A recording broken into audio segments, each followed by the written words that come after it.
Let's talk about it. Come on. Be sure on your way in to smash that like button. Let a friend or a neighbor know where to go.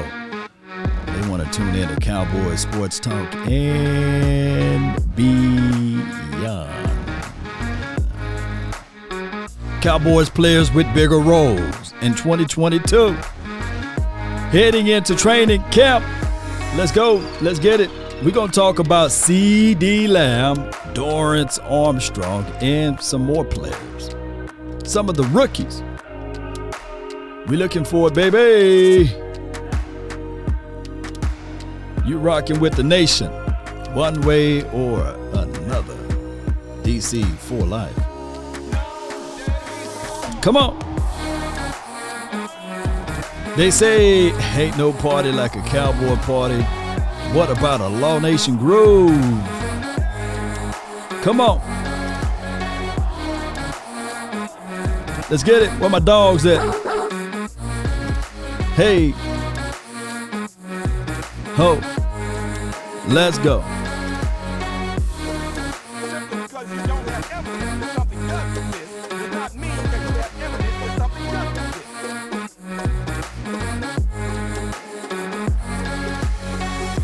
Mama said there'll be days just like this. Always make sure you have the rainy day fun. Come on. It's Mr. Nasty time. Say it again. Repeat this, por favor. It's Mr. Nasty time. You could not live with your own failure. Come on. Hey. Ho. Let's go.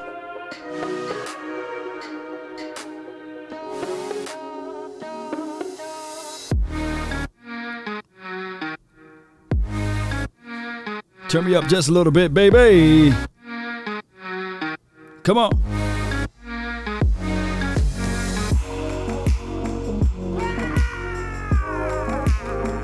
Ha ha ha.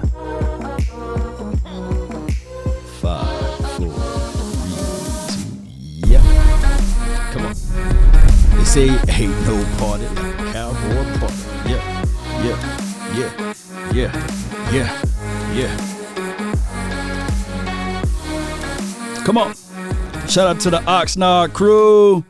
I can't wait to see y'all beautiful faces out there, man. It's going to be live, lit, and we're going to be ready. Cowboy Nation, I really appreciate you guys for being part of this particular episode.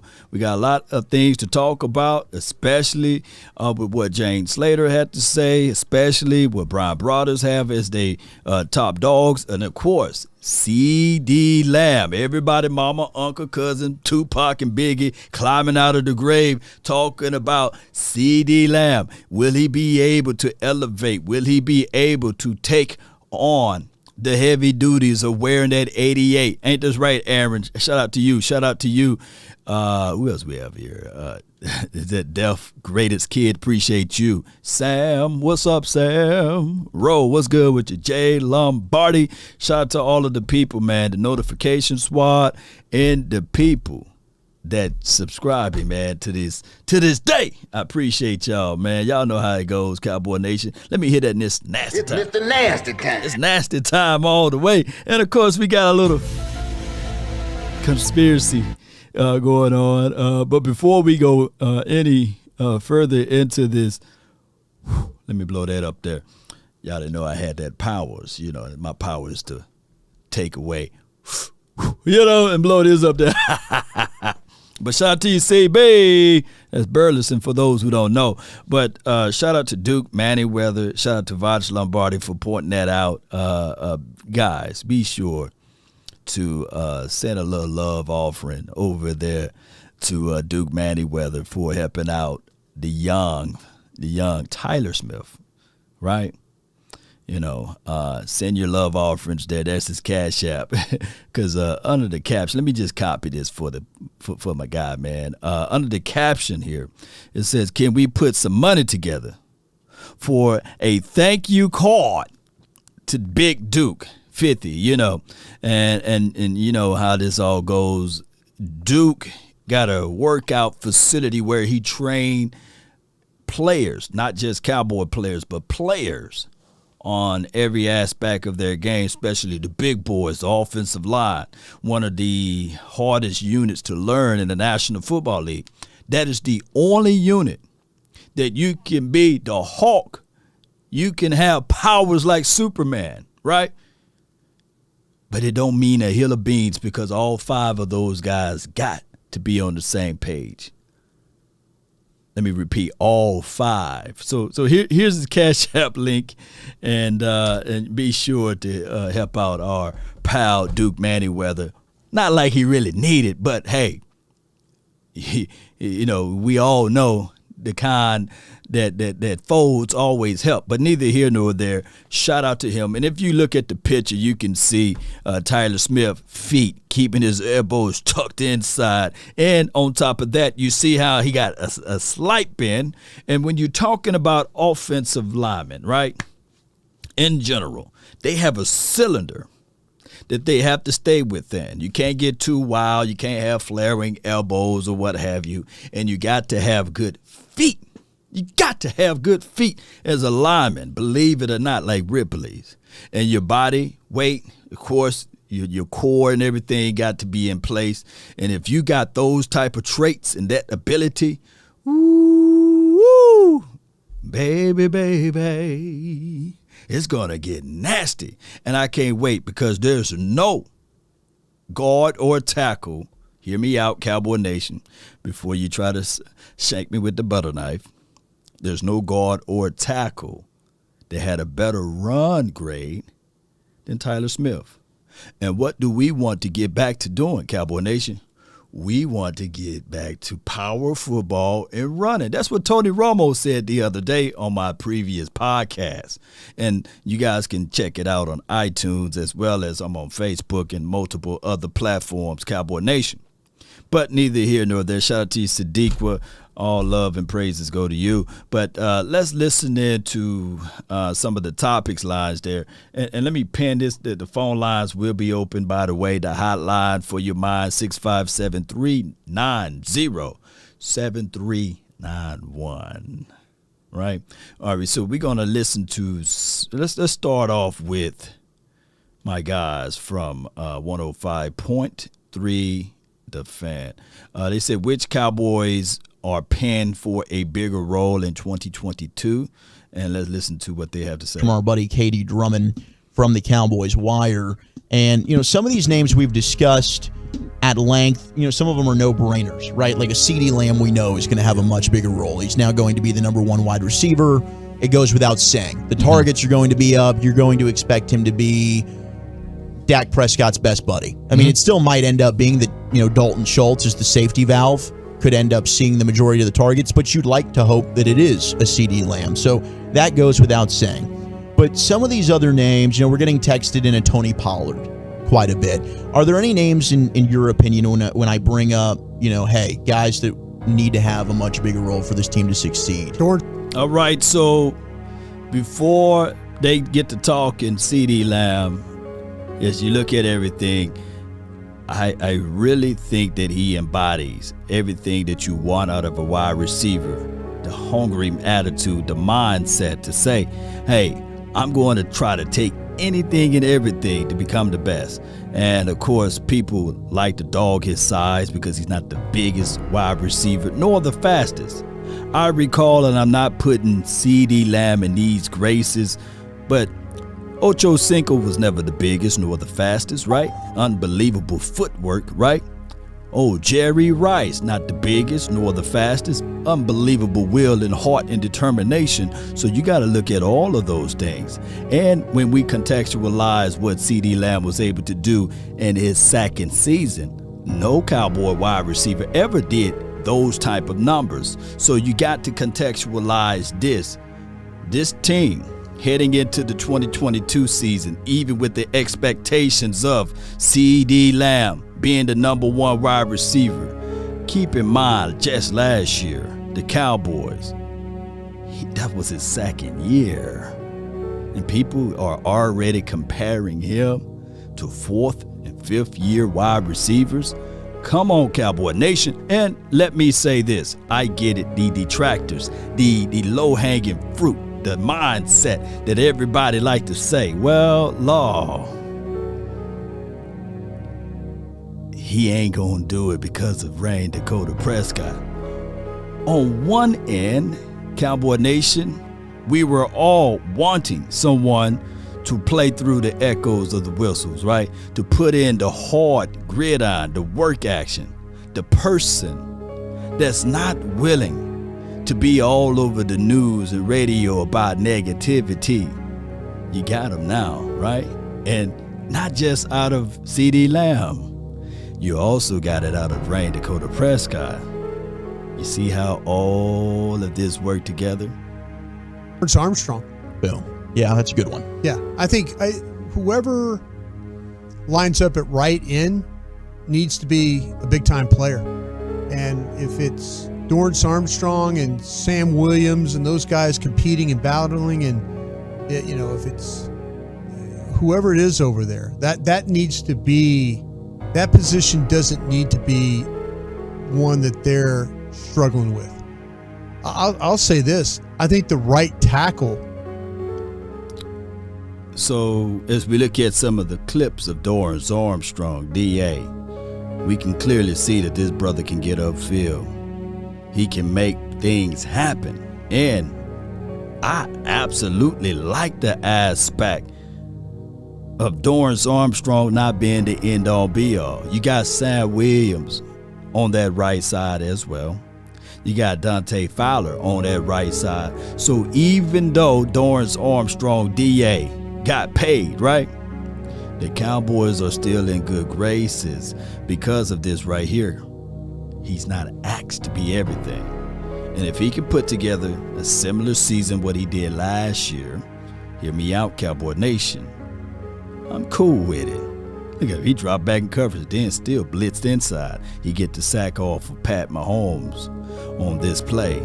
So we need things like this from DA, Dorrance Armstrong, number 92. So if he can elevate and step up his game and not asking him to do everything, right? Just come in as that guy or even as the rotational aspect of it. Give me those reps, then baby, we may be on to something. Keep the opposition guessing. Which one of those guys, which one of those dogs on the front is coming? Bring it. We're right here. Where my dogs at? Yeah. Come on, bring it. Why don't you just bat down? Nearly, almost picked right here. You know, my guy Trayvon Diggs, if he would have caught that one, it would have been crazy, right? But neither here nor there. Keep the same energy, Cowboy Nation, as relates to this front. Let's figure these things out. They get boogie with it, get down with it, DA. Now, of course, number 94 over pursuit, but DA is there to clean it up. We want to see those type of things, Cowboy Nation. I think Terrence Steele. Yep. Terrence Steele can't be bad this year. He can't. He can't be the liability. He can't be this year's. When you start talking about our Connor Williams, he can't be that. He can't be the guy that's getting driven into Dak or not very good at the point of attack, or every time they show a replay on Fox or wherever, and right here, he get beat inside. No, that can't happen. They've made the commitment to him to play right tackle. They believe enough in him as the right tackle. So he can't be bad this year. He needs to have a better role in a better season. I like that. Now, the Terrence Steele situation, Cowboy Nation, I truly believe that the Cowboys kind of dropped the ball last year. Right? They did. Now, it's not his fault. They wanted to play musical chairs with Terrence Steele. Did I say Williams earlier? Terrence Steele, I meant to say. I think I said Williams. But Terrence Steele. So he's also working out with Duke. And maybe I'll get some footage just together to break down the things that he is improving on. You got Duke. You got Duke working with Tyler. You got Duke working with the other Tyler Biotish, and you got Duke working with Terrence, the triple T's, So let's continue to help elevate this thing all together. I think that Terrence Steele will be heading into a year that the Cowboys are going to look back at everything and say, you know what? Let's just go ahead and up him up now. That I like both those. Terrence Steele, Dorrance Armstrong. I do think from the Dorrance Armstrong standpoint, you do have kind of a by committee, and that's kind of how I'm looking at the Randy Gregory replacement. Maybe one guy will stand alone when we get to midway point of the season or whatever, where it's like, okay, this is the guy that's really stepped up, and hopefully that is a Dorrance Armstrong, or even more ideally, maybe the rookie Sam Williams. But you have a lot of bodies there, and so I'm not overly concerned about the Randy Gregory replacement. I think. Especially if this team is going to have to rely on their defense, to be what carries them. Well, I think the thing that's going to make this thing go one way or the other is the interior defensive line. So I'm looking at you, Osa Odighizuwa. I'm looking at you, Neville Gallimore. I'm looking at you, Bohannon, or the Vanilla Gorilla, the rookie. I mean, I just think this defense is going to go as the interior defensive line goes, because you're probably going to take a step back when it comes to forcing the turnovers. But I think you're going to be able to get pressure on the quarterback despite the loss of Randy Gregory with Tank, with Parsons, and then the cast of characters they have on the opposite side of Tank Lawrence. I think you're going to be fine there. But when it comes specifically to the run stopping and keeping the linebackers clean, because that was the weak point of your defense. And if you're going to take a step back with the turnovers forced, that's just pretty much guaranteed, because you were so dominant last year in that there's no way you'll duplicate it. Where do you make up for that? I think you can make up for that with being a more formidable run-stopping team that starts with the defensive tackles. And so I'm looking right at Neville Gallimore, who should be healthy this year, Osa, and those guys. Now, here's my thoughts on this, and shout out to 105.3 The Fan, G-Bag Nation. Here's my true thoughts on all of this, Cowboys. They was takeaways. Turnovers, I get it. But when you taking the ball away, that's a whole different situation. The things that create takeaways, pressure. You continue to deliver the pressure, the quarterback get knocked off of his marker. He goes through his reads a little bit quicker. Hence, the DBs are able to jump said routes, and they take the ball away. So I really want you guys to understand that this was not just like a fluke. For the untrained eye, it may look like, man, these guys are just lucky. For those who really understand what I'm saying, what is luck?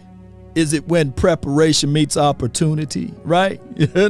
But when you taking the ball away, this actually started on the second half of the year in 2020, in the pandemic year.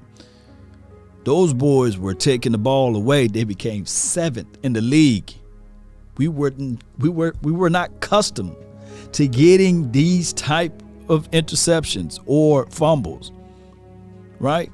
I recall Alden Smith that year took one to the house, So that is what I'm trying to tell people.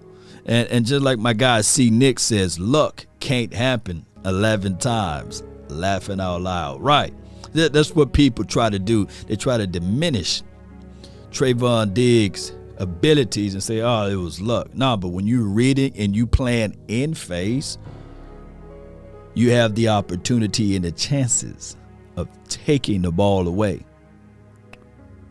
When you understand concepts, you have the ability to take the ball away. How about James Washington? Washington, baby. Okay, James Washington is going to need to have a bigger role, especially if you're without Michael Gallup. Yeah. I mean, the whole pup thing has terrified me. Okay. Yeah. The fact that was even mentioned is a bit terrifying. The pup thing is something that they're desperately working on right now. Sure. Burt Brown, those guys over there, they take no vacation. They know they have a week. They have a timetable what they're trying to do. But they do not want this thing to be on pup. Yeah. Because you need them. I mean, if that goes pup, that's your first 4 right there. Eric and I are not, we're not believers that Michael Gallup's a 1. I don't see it with Michael Gallup as a wide receiver 1. I like him as a 2 a lot. I think he's a really good 2 for you. I think CeeDee Lamb and Michael Gallup is your 1 and your 2, and then you see what you have in James Washington, and you let Tolbert grow, the rookie, throughout the year. I think you have a good enough receiving core there to get you through. All right, so when we talk about this receiving core, in general, of course, we look at the top 20 wide receivers, and I wish I had that excerpt right in front of me, and they left out CeeDee Lamb, right? And I get it, right? The Dallas Cowboys in general are always diminished in a sense. And if CeeDee Lamb is not even in the top 20, meaning that there are 20 or pretty much 21, I believe, or 22 other wide receivers deemed better than him, I'll still take it. Why, Law? Why would you take it? Because this vicious venom should stir up something inside of him and make him want to make everybody pay. But back to James Washington, Cowboy Nation. I truly believe that even with the mindset of James Washington, the focus guy, the guy that is like a nonsense guy, I think that he come in with his lunch pail and he just get to work. And for those who really missing out on Cedric Wilson, which said he was a real good guy for us, by the end of times with James Washington, you will have the same feelings. Man, we can't leave James Washington off the roster again. And that is just what it is, Cowboy Nation. Listen to more what they had to say. But you got to get Michael Gallup on the field, and you got to get him healthy. Because this is a lot to ask a rookie third rounder to come in and start for you immediately. There's no honeymoon here. It's, buddy, get out there and show us what you got. And if he's got to do it for the first 6 weeks for you because you don't have Michael Gallup, who you've just paid a bunch of money to because you were expecting for him to start, it hurts your offense. It really, really does. A name I'm looking at, because you're right, I think we're all feeling as though for all the reasons we just mentioned, at least early on in the year, the defense is probably going to have to carry this team. Malik Hooker. Malik Hooker, he was in a bit of a rotation role last year. I think he's the only true free safety on this team, unless somebody emerges and proves otherwise. I think he's the only one that can play that true center field role for you. And he's looked good in the practices we've seen from him. I mean, he looks like he's come back and he's healthy. And I know Bobby Belt has him on his short list of guys who could be like breakout sort of candidates for the Cowboys. I like that. He's going to play a huge role for you. Yeah. Absolutely. I think Malik Hooker's big. Yeah, absolutely. And can he stay healthy? That's a big, because he's on another 1-year deal? Yes. So, I mean, he's looking to maybe, if he can finally go through a year in a defense under Dan Quinn, who he's proven he's going to put you in a position to succeed. Yes. This could be a big, hey, pay me type season for Malik Hooker. Go out there, earn your money, bud. I thought they signed Hooker under. Let's see. Actually, I'm looking at it. I think it might be a 2-year deal. Yeah, it's a 2-year for a guy for Malik. Here. 2-year deal. The Cowboys really hit the jackpot with hitting him with a 2-year deal, and I have Malik Hooker, as you guys can rewind to a couple of episodes back, as my number one breakout guy on the defensive side of the coin. I truly believe that Hooker can get back to these type of forms of making plays. I think he would elevate his number of 1 interception last season to maybe 3 or 4. And you would see some of the loose ends from what DeMonte KZ didn't shore up. He will make sure that he capitalizes. Look at him, free safety on this one, come down the field, take a good perfect angle right there for a minimum gain. That's what your safety is supposed to do. When it's time to hit, when it's time to come down and field.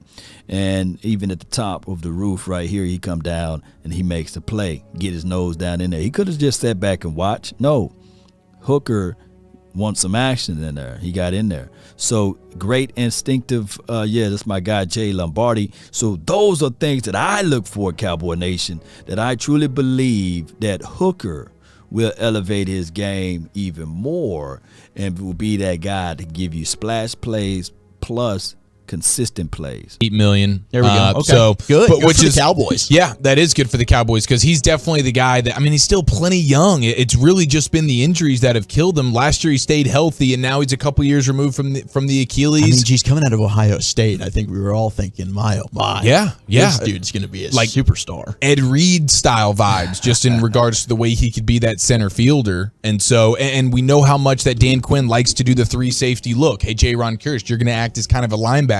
Here comes Donovan Wilson. Then there's Malik Hooker. I mean, that's one of the things that, I mean, I believe the Cowboys might have had the most big nickel packages, is what they call it, of any defense in the league last year. And it's because you have guys like Hooker, Wilson, and Kirsch that can all play together. And that's a lot of fun if you're Dan Quinn, man. Mm-hmm. And then we've got some texts about Pollard. Yep, of course, I agree. Pollard should hopefully have a bigger role. They have to prove to me that they're willing to use Pollard. Yeah. It's the same conversation we have every summer about Pollard. We all know how great Pollard is as a player. We know how explosive, how he can catch, what he can do. They have got to show us that they're willing to do that.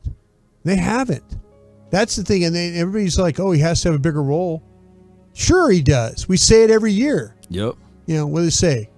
Rinse, repeat. That's kind of where we're at right now with him. I'm hopeful. I think we're all hopeful. We're all hopeful, but I'm with you. The thing for the Cowboys, though, is not that they've had much in the way of excuses. Now there is zero excuses for not having him being a focal point of your offense, because you don't have so much talent that you're trying to spread the ball around or whatever it is. Like, this is a guy that he's the only home run threat you really have on your team. I mean, CeeDee Lamb should have that capability, but the only guy when the defense lines up that they're really scared of, the guy that could take the 5-yard play and make it a 65-yard play, I mean, that's Tony Pollard. No doubt. And I truly believe that last season Tony Pollard was the most explosive player on this team. Do anybody want to debate me on that? On the offensive side. Now, on the defensive side, of course, it was Parsons. But Tony Pollard, the most explosive guy on this team, and the Cowboys kind of played shy guy with that. They should have gave him more opportunities. I went back and I gave you guys a quick breakdown on my Facebook as well as my YouTube page. Well, Twitter page on Tony Pollard in that 49ers game. Touches the ball 4 times. And the only drive that they gave him touches on, the Cowboys scored. Now, that's when we go back to the mindset of this right here, Cowboy Nation. Experience versus youth. You see, the experience, OC, offensive coordinator, would have looked at that and said, you know what? I get it. We want to win a certain way. I get it that we may be down by a certain amount of points, but we're going to slowly work our way down with Tony Pollard and Ezekiel Elliott and slowly get ourselves back into it.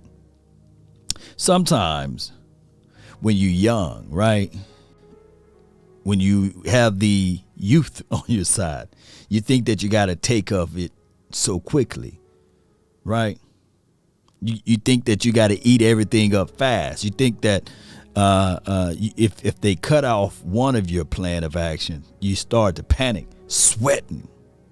When slow and steady wins the race. You know, so many people want to be the rabbit. So many people want to be the hare, basically. The rabbit versus the turtle. Right? the turtle wins the race, slow and steady. Why the turtle wins the race? Oh, because he outlives the rabbit. Let that sink in. That turtle already been there, got more experience. The turtle is looking at the rabbit and said, man, I raced your great grandfather on this trail. I already know where the crevices and the cracks are going to be at. Shout out to you, Darryl Thorpe, man. Appreciate it for the donation.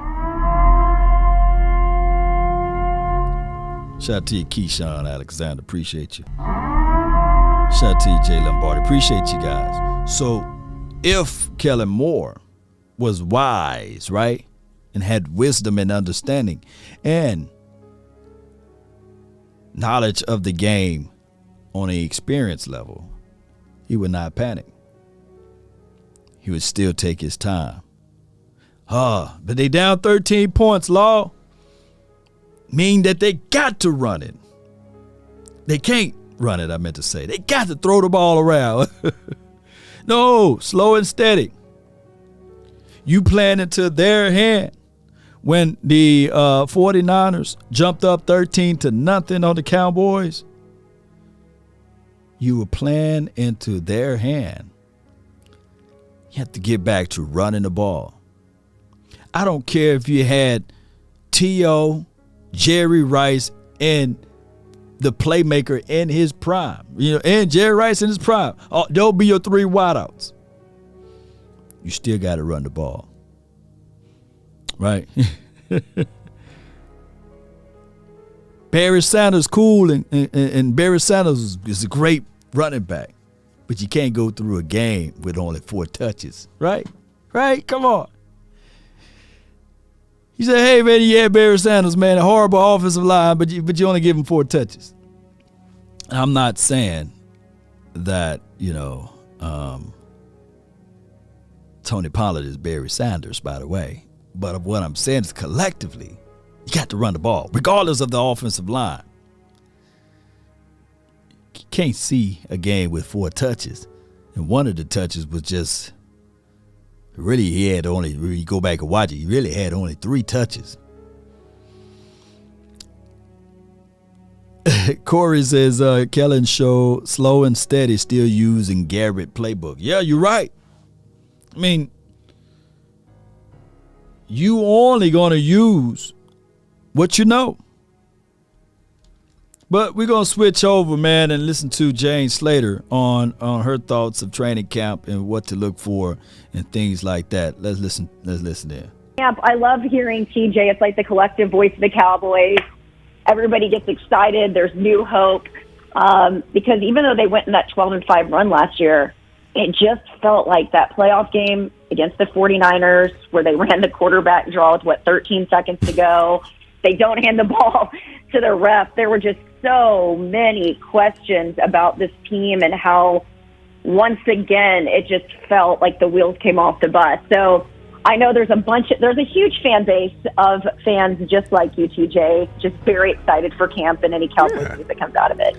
NFL Network reporter and friend of the show, Jane Slater, checking in. And later on in the show today, Jane, we're going to have our list of top 10 wide receivers in the NFL. We've got 3 lists, one from me, one from TJ, one from Brockman. How many of those lists do you think are going to feature CeeDee Lamb? It's hard. I don't know what to make of CeeDee Lamb, because was CeeDee Lamb effective because of Amari Cooper? And then we had some of the drops last year, or is he going to step up and really embrace that role? I think the biggest push that I kept hearing, whispers around the building, was the frustration that they wouldn't get the ball to the playmaker. In other words, who is your playmaker? And it was Amari Cooper. If you'll remember when Cooper Rush was the starting quarterback in Minnesota, he was the playmaker. You put the ball in Amari's hands and you win the game, a game that they weren't expected to necessarily win on the road. And so let me stop Slater right here. Appreciate it. We all love Jane Slater. We do. We absolutely do. Shout out to TJ Versick. Week 2 versus the Charger was our best dual running attack. Yeah, I agree. But also, I want you guys to contextualize in that Minnesota's game. We also wouldn't have won that game if it wasn't for Ezekiel Elliott. It was a 3rd and 14 play, something along that range, or it could have been 3rd and 15 or 3rd and 20. And the Cowboys elected to do a dump-off pass to Ezekiel Elliott. And he rifles through there by Anthony Barr and by, I believe, Xavier Woods to get that first down. If he don't get that first down, which equates or equal a touchdown after that drive, we don't win that game. We don't. Now, granted, Amari Cooper did had a good game in that game against the Minnesota Vikings. Shout out to Amari Cooper. Right? But we don't win that game if Ezekiel Elliott don't get that first down. And listen to more what they have to say. I think that's going to honestly be the biggest question mark heading into training camp, besides who's going to be the kicker, is can CeeDee Lamb really step into that role? And by the way, they've got Jalen Tolbert, James Washington, and you're not going to have Michael Gallup the first couple of weeks. And then Noah Brown is always a really strong candidate that really steps out in camp, and then you see sort of flash them during the season. So maybe we see an increased role for him. But I have a hard time answering your question there, Ben, because I don't quite know what to expect from CeeDee as he steps into that role. I know that he does all the things the right way. He's been getting in a lot of reps. I have a ton of respect for him just as a person and as a human. But in terms of, is he going to emerge as that guy in Dallas? There's a lot of pressure when you wear the 88. We'll see. I think there's a lot of question marks on this team, specifically offensively. He's definitely one of my favorite young players in the league, so I'm keeping my eyes on CeeDee Lamb this year. And CeeDee Lamb, baby. Hey, his drops are heard and felt all around the world. He dropped the ball 7 times, but you might as well say 7 times 7, right? He don't get the longitude and latitude of other players. And keep in mind, heavy is the crown. And I get it, right? Most of the people will look at that and say, hey, man, he can't catch, basically. Like CeeDee Lamb is chopped liver to most people. So this is the play I was talking about. It was what was it? 3rd and 11, I believe. Let me see if I can see that a little bit better. Yeah, 3rd and 11. 3rd and 11. 3rd and 11. Score 13-16. Number 21 is able to squeeze through there. There's 3. He actually got the first down off of this play. Right? Nobody talks about this. Look at the time. Look at the time. 4th quarter, 1 minute and 1 second left on the clock. A third of Cowboy Nation is saying right now that Ezekiel Elliott is trash. Ezekiel Elliott is garbage. 3rd and 11. And look where he's at with the ball. It's a dump off pass. I'm giving up. That's your boy, Kellen Moore.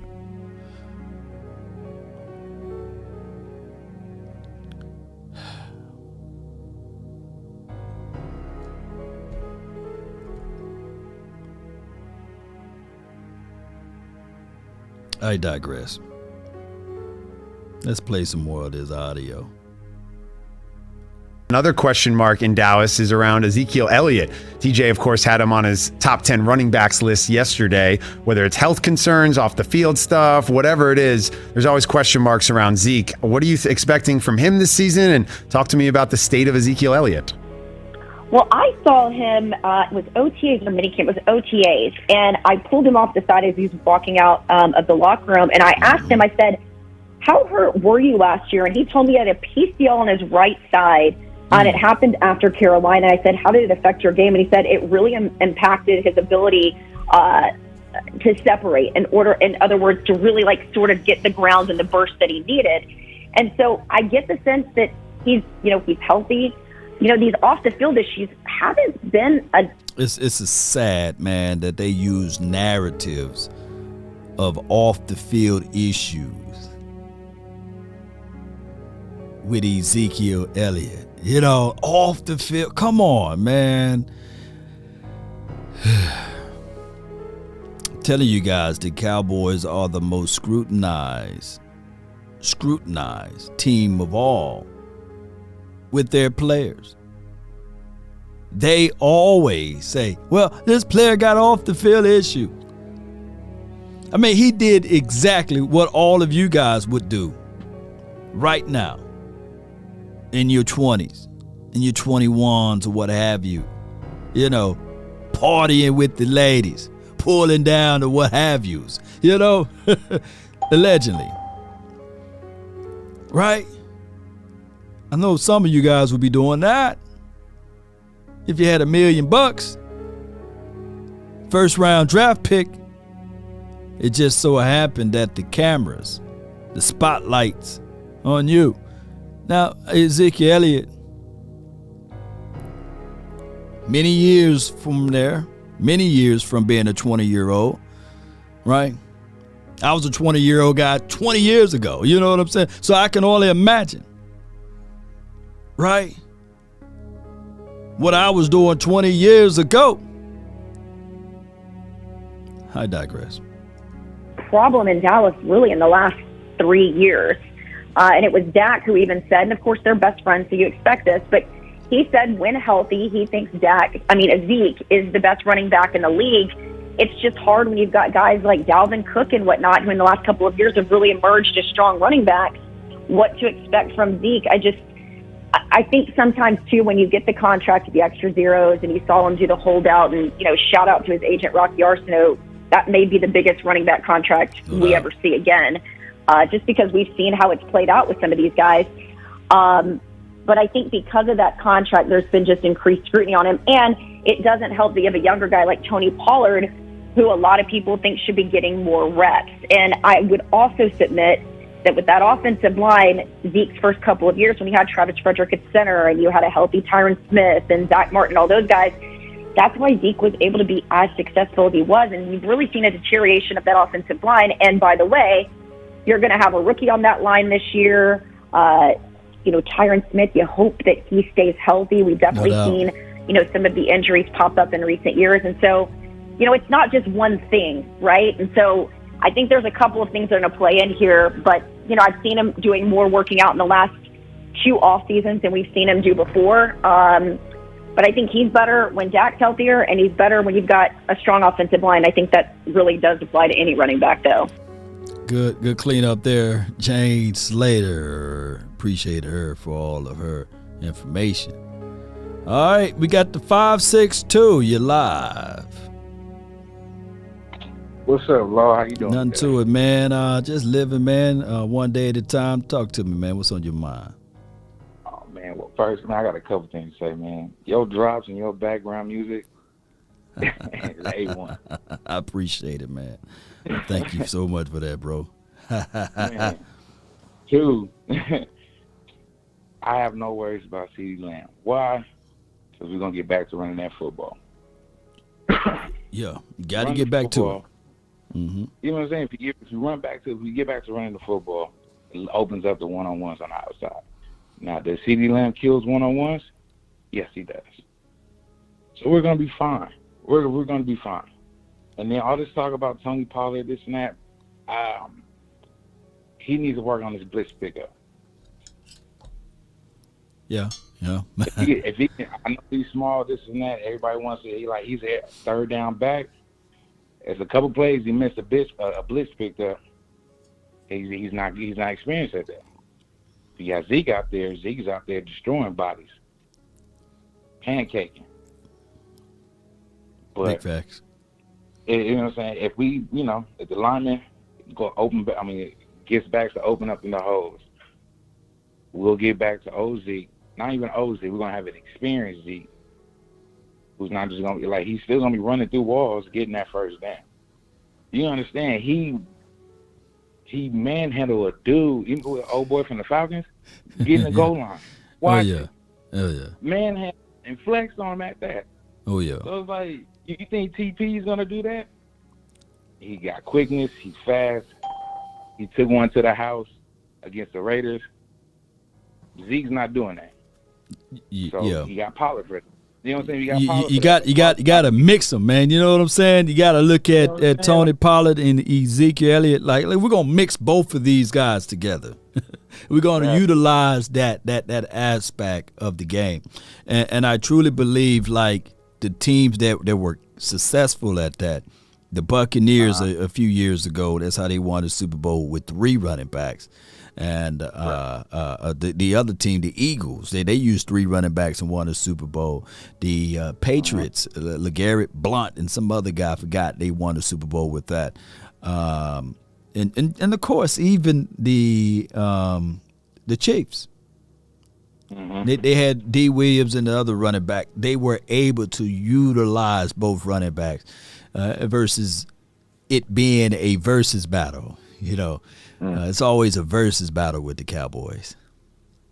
Gotcha. On their own team. On their own teams. We always got to fight ourselves. Yeah, we're fighting ourselves. Dudes on the line. I need Gallimore? I need him to step up. Oh, yeah. This is going to be his prove year. Like, bro, like, why did we draft you? Show us. Man, I think he gonna deliver some stuff this year, man. I think he had 3 sacks last season. Yeah, with a spoonful for the injuries or what have you. As far as his pressure rates, he did pretty good in that aspect of his game. I truly believe Gallimore, he can bring something to the table. I'm waiting on him to elevate his game altogether. Yeah, he eats up the middle. You got the Diggy. He's gonna eat up the right. Ooh. So I like Diggy. So if he can work on his technique a little bit more, and not really over pursue, we got the right side kind of sold up. Yeah. It's going to be a dogfight, man, with that interior as far as playing time. And you got Osa, you got Neville, you got Hill, you got Carlos Watkins, and then you got some guys that's just trying to play into that 3-tech role, and that will be even Chauncey Ghost and even certain looks. You will have D-Law. Facts. Mm-hmm. So how often do you think DQ will go into that big nickel with having all 3 safeties on the field? I would say 40 to maybe. I think they played nickel last season 65% of the time, believe it or not. So I think you get the same mix, 60 to 65%. Okay. Yeah. They don't line up in base so much, you know. I think they want their athletic guys. I think that in this scheme, it's not even a cover 3 scheme anymore. This is more of a hybrid look. They played a lot of high safety, single high, and allowed their guys to play man to man on the outside. So I'm looking back to it. Put Hooker on the roof, right? Have those boys man up on the outside, get pressure, and shoot, call it a day. Let's stay aggressive. Let's not play everybody safely. And I think we still create those turnovers or takeaways. Exactly. Even if you play I know a lot of they don't want to get beat. Don't care about getting beat. Be a dog. If you're a dog enough, you agitate them enough, they gonna mess up. You gonna get the turnover. Oh yeah. Hey, I just want us to be. You know what I want us to be, fam? What's that? When you go down certain streets, I grew up in the country, man. So you had to take certain streets to get to your destination. Facts. And you would know, man, that street down there, man, we're gonna take a longer route. Why, man? They got that dog, man. You don't want that dog to jump that gate. Man, that dog ain't gonna jump that gate. Shoot. Hey man, ain't no difference in the city. Shoot, City man, same way. There, that Rottweiler, his head is hanging over the fence. I'm not going down there. You got a German Shepherd who's Is that a what? Nah. All you see is right there. Yeah. Cool. Let's build up your track for him. Yeah. So yeah, man. But I appreciate you having me on, man. But if Zeke can get back to if we can get back to running the ball, CeeDee will be okay. No doubt. He goes against Diggs every day in practice. So what's the difference between Jalen Ramsey and the rest of these other people in the league? Different techniques? Yeah, but you can still do a move and drop them off at the grocery store and get that tub. Diggs would have had 12 to 13 interceptions if he played with the Rams last season. Oh, yeah. He would have still had those numbers. Think about it. The Rams created more pressure up the middle than we did. You know, they had 3 guys with north of 60 pressures. We only had one person with 60 pressures, and that was Parsons. He had 67. They had Donald with 87 pressures, Leonard Floyd with 69 pressures, and Von Miller with 60 pressure. They had guys who create pressure. So we didn't have those type of pressures. And then, of course, their safeties were pretty good as well. But people fail to realize that. And Jalen Ramsey were able to capitalize off of that. Yeah. Thanks. But I appreciate you for calling in, fam. Hey, can I get a Mr. Nasty going on? Yeah. Yeah, I got you, man. Yeah. It's Mr. Nasty time. I appreciate you. That's my guy right there, man. It's a situation whereas people fail to realize Trayvon Diggs was the second year last season. One can flat out argue and say it was a year and a half for him because he was injured last year. He broke his foot last year, the year before. Like, come on, let's be real. But I'm counting on and banking on that we can get pressure like the Rams this year. If D-Law can stay healthy, he would get north of 60 pressures. And I'm not sleeping on Sam. Anytime Sam Williams was able to make Evan Neals and Charles Cross crisscross him hitting there, I'm quite sure he's going to do some of these tackles that's on this level like that too. Because those boys are pretty good. Jay Lombardi says Parsons is a different breed. Yes, indeed. Next, we got from the 803, Coach Marv. You live. What's going on, Paul? Nothing to it, Chief. Can you give me one good second? No doubt, no doubt. I'm finna give you some good stuff. Good stuff, baby. I can't wait to hear it. Hey, y'all, we got Coach Marv, man. He's stepping out of his luxury suite. Yeah. You know, he got the executive office. You know. I got some good stuff for you, Law. Talk to me, man. You know, Jay Slater. You know, she and all these other people talking. They always talking mad. They always preaching the stuff against the Cowboys.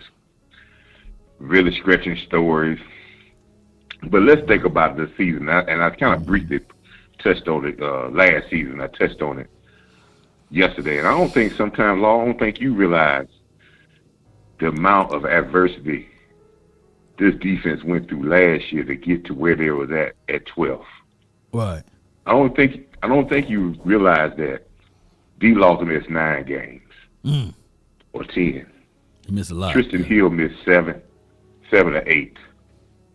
Dorrance Armstrong missed 3 or 4. Randy Gregory missed 5. We had 2 safeties that we brought in at this time last year, and we were talking about at the beginning of the season. We didn't know who the safeties were, and we didn't know if the 2 safeties we did bring in, like when we brought Hooker in, that they were going to be able to play well because they were coming off Achilles injuries. Big facts. Then we brought in Neal to play linebacker. He missed four games and he didn't play as well. Well, we seen how well LVE played this year. Didn't play that well at all most of the year. Well, we drafted a cornerback, and we said, well, this is going to be our second round pick, and he's going to be the corner. He's going to be the second corner on our team because at this time last year we was all on Anthony Brown because we had seen Anthony Brown play, and we said, well, Anthony Brown is not going to play like he did last year. And the guys that we drafted missed about 3 or 4 games and then only started 1 game. Yeah.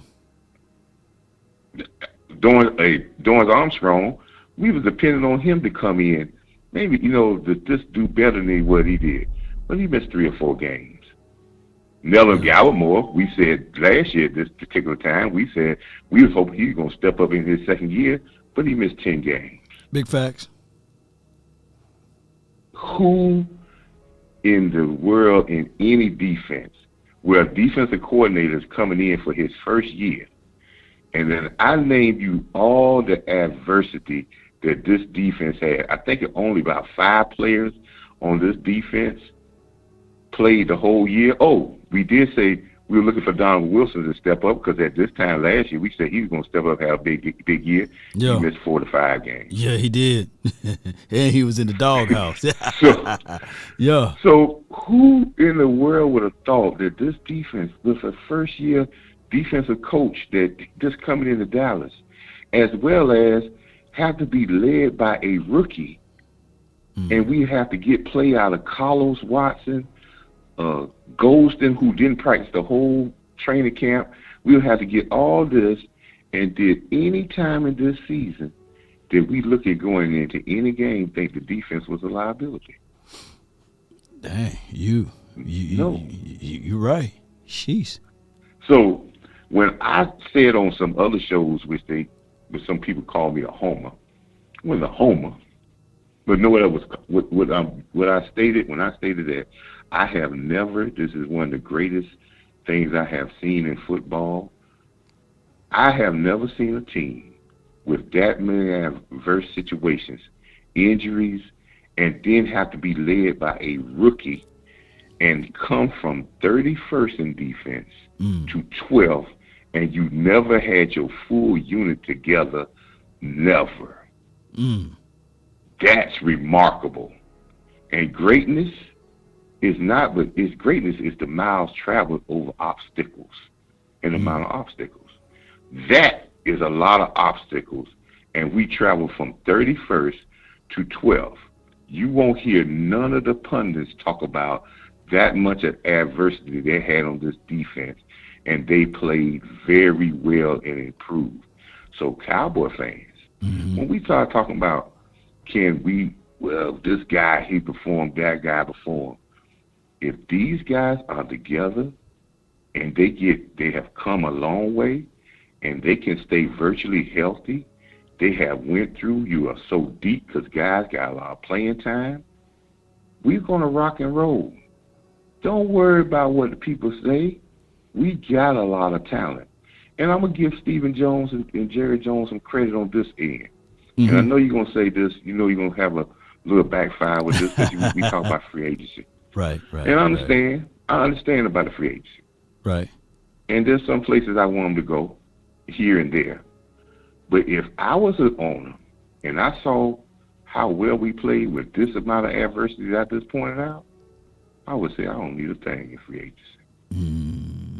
Yeah. Because if I can get to be 12th and I didn't even have a full roster and I only had 4 players, I think Diggs, KZ missed the game, Diggs, Anthony Brown, Jordan Lewis even missed the game, I believe. Yeah, at C19, I believe, yeah. That's the only people that played the whole 17 games and LVE. Even Parsons missed the game. Right. They tried to make him miss the game. They said, I think he got C19, so he can be ready for the playoffs. And then people coming out of training camp, we thought was going to be like the other guy that played corner. He was making all the interceptions in training camp. He was a veteran. He gets a concussion. He doesn't play. Yeah. Oh, Brent Irvin. I didn't tell you about Brent Irvin. We brought him in, so he's going to be a defensive star, played 2 games, and what happened? Yeah. He was gone. Then we say, oh, Lord, I forgot about this. We brought in a linebacker and said, oh, this Cox is going to get some playing time, and he's going to be a steal. He played about 4 or 5 games, tore his knee, and he was out for the season. No team went through this type of adversity and came this far. See, I think sometimes I can't even poke holes. At it every day. I'm looking at it. I'm trying to find a poke holes into this conversation, and I can't find one. That's good, Coach. Man, you did your homework on that one. So that's why I say, Long, don't worry about CeeDee Lamb. Do we remember? I remember your reports coming from training camp last year. Yeah. And he was going against Diggs, and we were saying Diggs was winning some of the guys, but CeeDee Lamb was winning more. Yeah. Did when you was in training camp last year, did CeeDee Lamb look like a no one receiver to you? Did? Oh yeah. Me and Big Game James were like, then your question is answered. You don't need to even talk about it no more. Yeah. If he looked like that guy and he had to step back a little bit because here come Malik Hooker. Yeah. But if he looked like that guy then, when he was by himself, he'll be that guy when the season starts. My goodness, Coach, you right on the money. So you out on Anthony Barr, even though they was in communications with him. You think it's a money situation, or they just trying to see what they're going to get out of these guys now? I think what you need. Listen, I think you can bring. I think they should bring Anthony Barr. Let me tell you what I say, Law. I'm not looking for a virtual whole lot for you. It's one position that we need to fulfill, and we need one other thing on this team.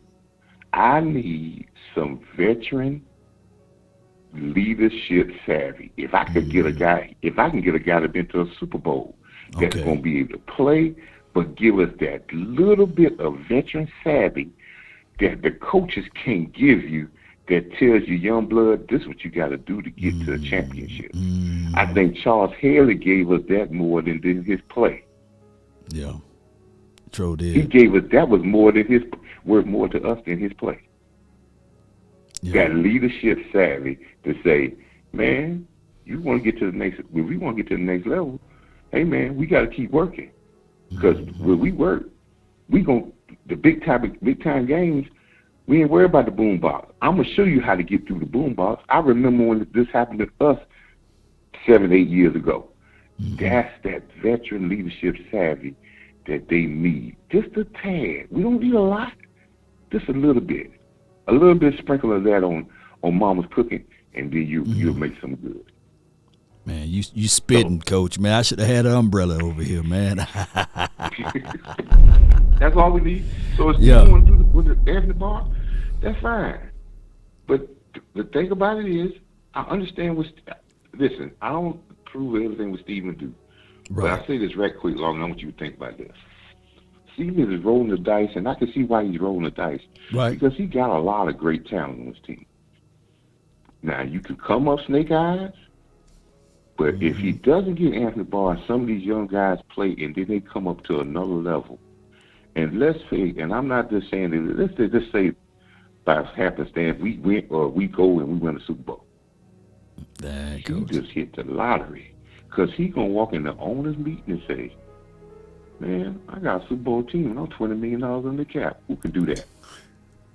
No one. Hey, then he can pay Diggs, then he can pay he can go ahead and pay Lamb and everybody. And then he can start working on extending Dak Prescott, because you don't want him to get to the expiry of his contract. You can start working on that. If we win the Super Bowl, don't you know how crazy I would be, Coach? Guess what, Law? What's up? And guess what happened? What's that? You know how copycat this league is, right? Oh yeah, it'll be the inverse, you know. Everybody will be trying to do the exact same thing. Yeah. So oh my God. Listen, but listen, I can understand why he's throwing all the chips in, because he ain't dealing with no crazy chips, because this team got a lot of talent on it. And if you can go through that type of adversity and be 12, and that's on the defensive end. Because we ain't talking about on the offensive line. The offensive end, you lost both receivers in a couple of games. You lost both tackles for most of the games. The ones you came in at the season, beginning of the season, you said you want to do. You had a torn PCL by your running back. Yeah. Your other running back had plantar fasciitis. Dak Prescott hurt his leg, and you were dealing with Kellen Moore, and you were 12-5. This team is on the verge of putting it together and doing great things. Cowboy fans, don't let the people try to get you off on a tangent. They won't speak on the stuff that's good. They're going to just try to find stories, make-believe stories, to try to get it. They probably going back, like we said, with Zeke, we going back 3-4 years of stuff that was our problem and pulling that up. No doubt, man. Just Coach, make man, sure your team work hard. I That's all we appreciate need you to so do. much, man. You always bringing the thunder, man. Appreciate you, Coach. All right, man. Lord, keep it going, brother. That's my guy right there, man. Coach Marv, man. The analyst, the analytical wisdom that you need, right? That's better than coffee, right there. Coach with his information that rules the nation, man. Let me get to this super chat, and then I'm gonna let the next caller in. But I really appreciate everybody who helped this nation grow. Shout out to Money Out of the Anus. Appreciate you for being here for 4 years with the crew. Well, 4 months. And shout out to you, DT Daryl Thorpe, man, for the $5 super chat. Shout out to the Twin Maker. Appreciate you, man. That's on the Facebook. Jay Versick, appreciate you for the super chat. Week 2 versus the Chargers, where our best duo run attack. I don't see no lies at all. And shout out to Sip the Truth, man. Appreciate you for the $9.99 for your mind. Law Diggs and Joseph need to double team CeeDee in practice.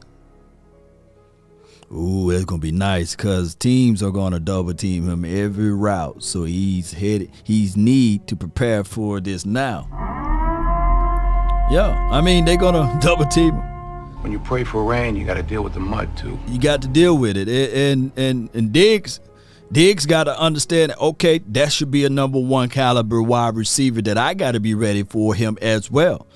And I'm gonna tell you that Kelvin Joseph, if somebody gonna swing, somebody gonna be throwing hands because he like to get up under you. He's a very physical corner, by the way. So, and he's a 4-3 guy.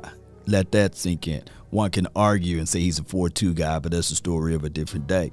So shout out to him and CeeDee Lamb. All this year I got a drop for him. You know, we're going to pull out his inner Beyonce, you know. You won't break my soul. You got to keep it going. You won't break my soul. You better go with it. You better go with it, CeeDee. 904, Daryl Thorpe, man, what's good? Hey, man, good hearing from you, man. I'm telling you, you're going to get that award that one day. I'm telling you. I appreciate you're gonna get that award. You're going to be on. They need to put you on ESPN.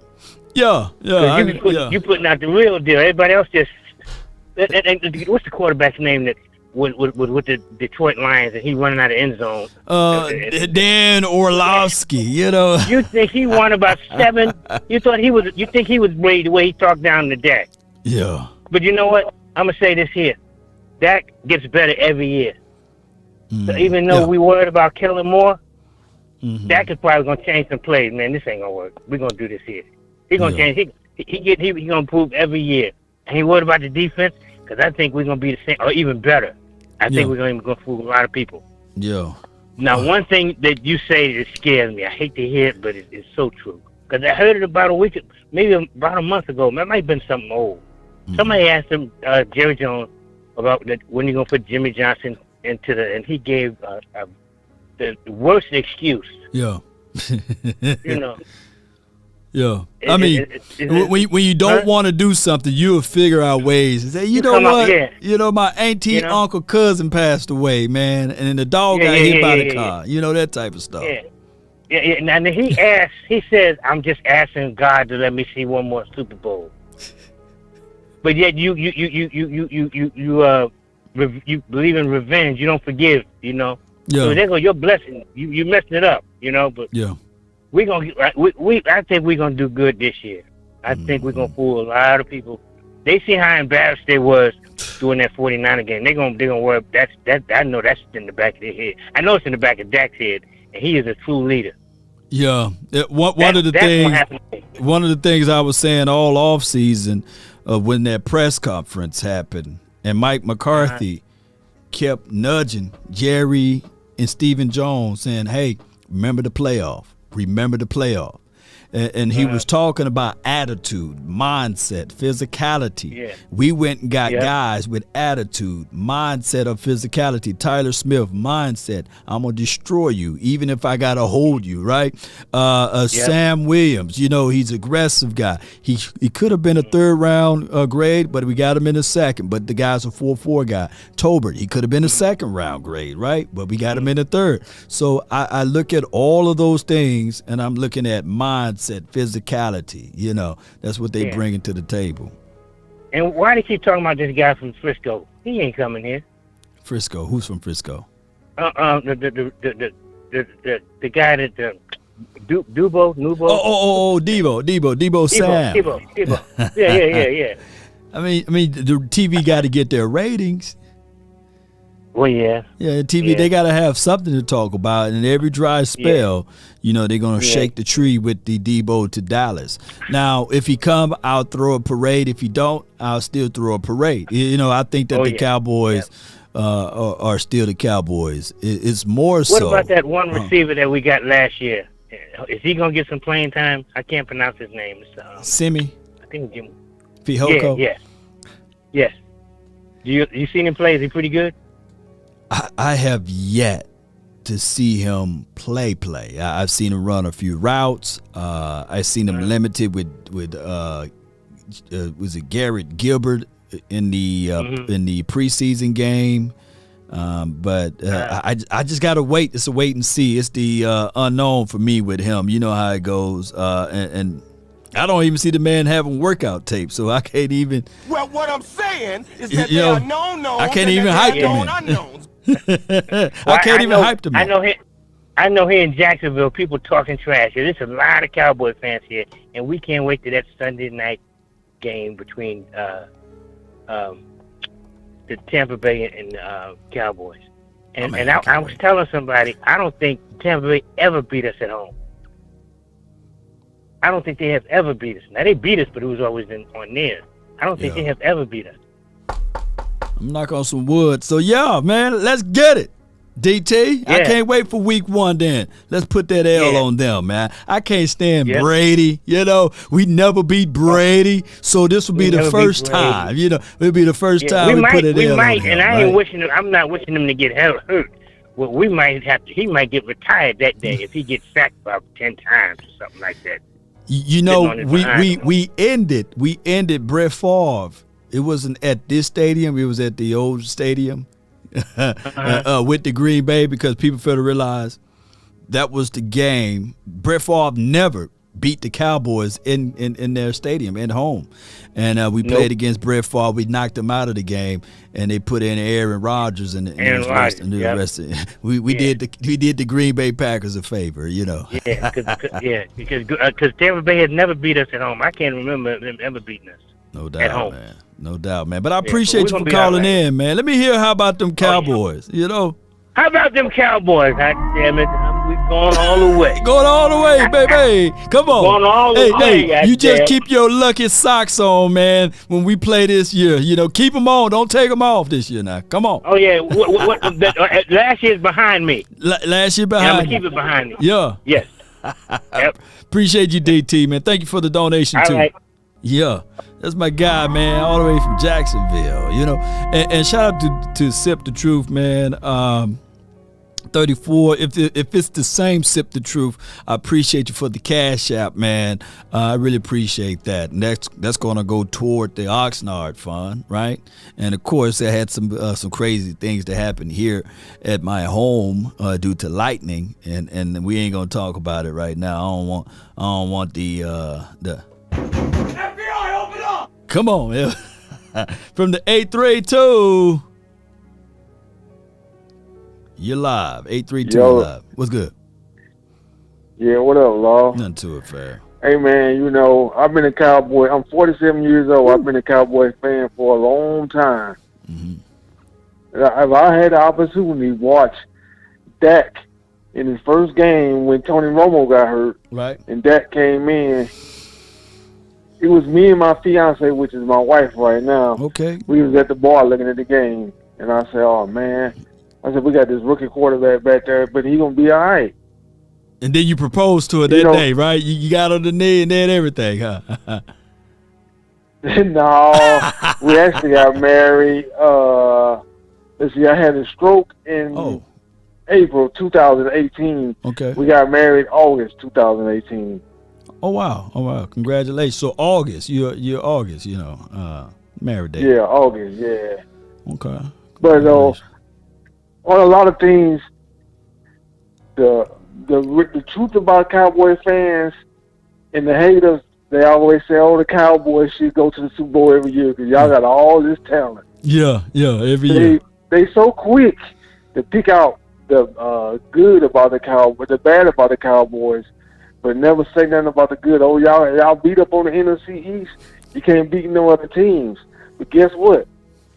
Everybody, all of them professional players are making all that money. So it don't matter who you beat as long as you're beating somebody. True that. Everybody, they getting a check just like we are. You know what I'm saying? Or they right. Everybody getting the same. Well, not the same check, but they getting a check too. Yeah, they making their millions just like we making our millions. Mm-hmm. Yep. And I was looking at 30-30 on ESPN, and they was talking about the Dallas Cowboys, and I think it was Emmitt Smith. I can't remember who it was, but they said that the Cowboys will never go to the Super Bowl until they live up to their capability. Well, until the team play into their capability. And what I got out of that is Kellen Moore. He's our problem. I call him a pizza boy. Pizza boy. I mean, yeah, I call him the pizza boy. Let me just be fair. Let me be fair with Kellen Moore, man. It is this right here with Kellen Moore. He's just young. He's young. Yeah. It was his third year ever Jason calling Garrett plays. era. Yeah. You see shades of Jason Garrett too in him. So. And I don't understand how everybody says Zeke's trash, but he still rushed for almost 1,000 yards with a torn PCL. He finished 7th in the league last season in rushing. So there was only 6 other running backs that performed better. Now I get it when you add the context of like if other running backs have more opportunities, etc. But I just look at it like this: we got a less experienced offensive coordinator, right? We had a shambles of an offensive line. Less experience, right? Ain't the word. I sit at home. Well, I haven't worked in 3 years, so I had the opportunity to catch a lot of Cowboys games every Sunday. Right. So I be screaming and yelling at the TV, put my Cowboy gear on every Sunday. Right. And I got the opportunity to see you and what's the other guy that do the podcast? Big Game, Balls Cowboy. We got a whole bunch of people, man. Lombardi, we got Steele. Yeah, Lombardi. And what's the young guy name? I can't think of his name. Sky? Young black guy. He a coach. He a football coach too. He got a little league team. I can't think of his name. Foot's got a team. I think he be coach. Yeah, I think it's Foot's. Yeah. Foot's tall though. He may look short, but he's like 6'3", 6'4". Foot's tall, man. Foot's the king. He looks short, but he's tall. Talk to me, man. I think we'll repeat the same. Well, I ain't gonna say repeat the same exact record, but we should go at least 13-4. Ooh, hey man, if you like me, 12-5 is the floor now, right? I think that. Yeah. 12-5, definitely the floor. Yeah. You see, everybody got us. Here's the thing that I don't like. Who did the Eagles get where they're gonna be better than the Cowboys this year? Well, they was like, oh, the Eagles went out and got this person and this person. Who did they get? They didn't get nobody in my eyes. Well, they got AJ. I like AJ. He kind of round his routes. He's a big physical type of wide receiver. Got intermediate speed. It's a deceptive speed. That's the best way to say it. And their defense. The thing is, you got Jalen Hurts. They still got Jalen Hurts. They still got Jalen Hurts. But this is how I look at it. All you got to do is go back and listen to what the Eagles were saying last year. They were saying the same thing about their team last year. So this year they said the same thing. Right. They had an all-star team last year.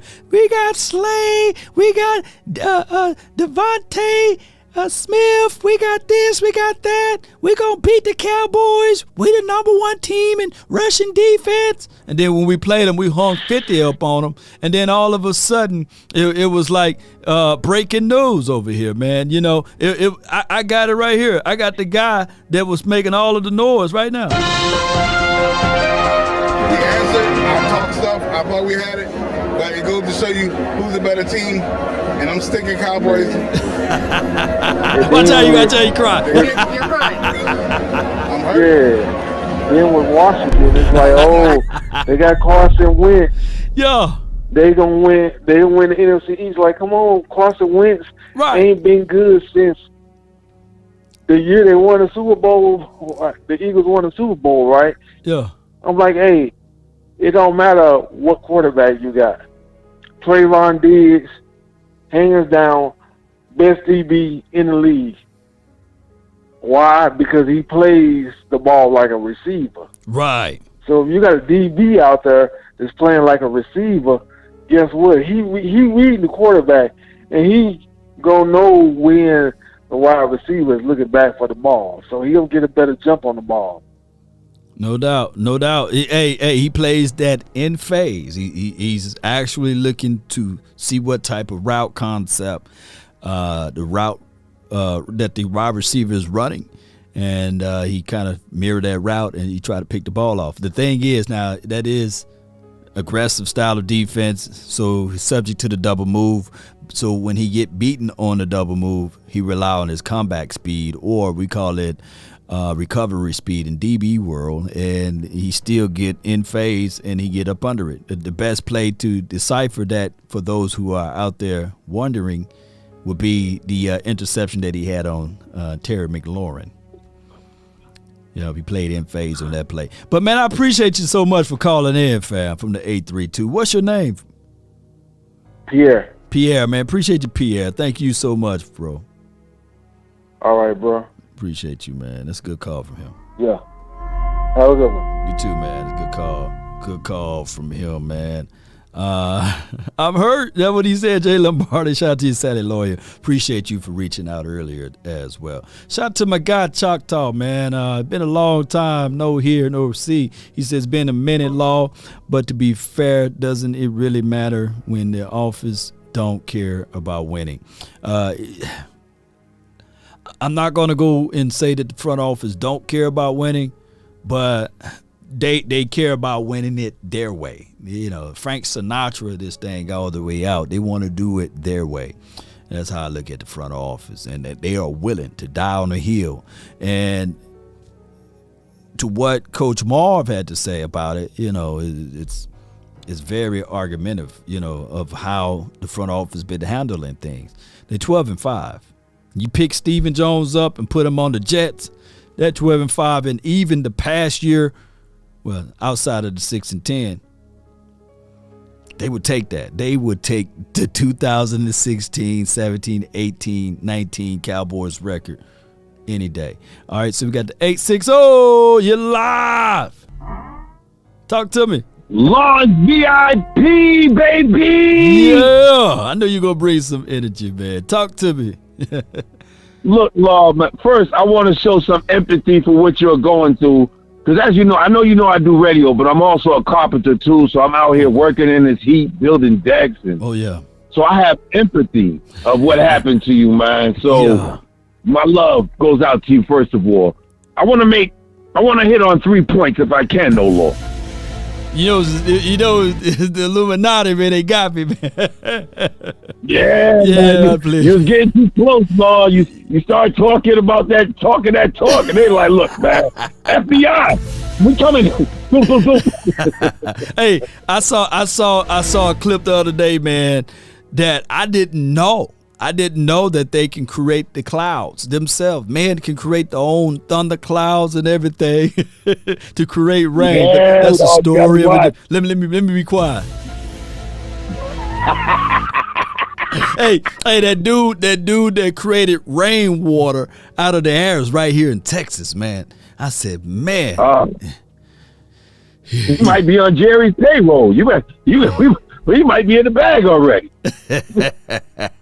But man, it knocked out all the lights, man. I sent a picture over to my brother. He said, "Hey, dog, Law, you look like you in a wet T-shirt contest, man." I was sweating like left and right, man.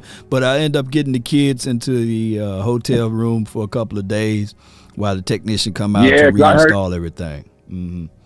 I heard the hotel rooms were scarce too. I heard they was hard to find. That's why I was kind of worried about y'all, man. So no, I got a whole storyline, about those hotels. It was like there was none to find in this area, and the one that we got, we marry our super members or what have you, due to our jobs of what capacity. But